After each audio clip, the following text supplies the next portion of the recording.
तर नमस्कार सर्वांना आणि श्री स्वामी समर्थ. तर आपण इथे कांदे केलेत. आता आपला मास काय अजून गेलेलं नाही कांदे करायचा. कांद्याचं रोप वगैरे टाकलं होतं आणि पावसामध्ये चांगलं पण आलं, म्हणजे बरी काडी पण बरी. तर ते मागचं पठार दिसते का, तिथं आपलं आहे थोडंफार राहणे, त्या पठारावर आपण कांदे केले होते.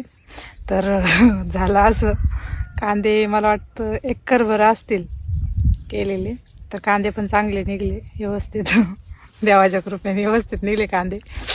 तर हसू ह्या गोष्टीचं येतं आहे की तेवढे कांदे केले आणि मला वाटतं 15-20 गोण्या भरल्या असतील, कदाचित जास्त पण असतील, पण तेवढ्या असतील. तर काय झालं, त्याची पट्टी किती आली माहिती का?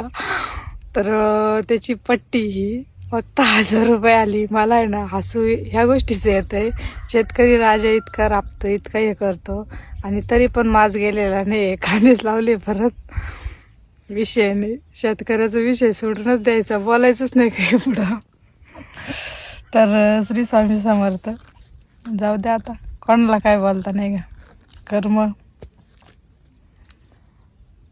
शेवट काय, शेतकऱ्यालाच माझे कांदे कर, हे कर, ते कर. चला बाय बाय.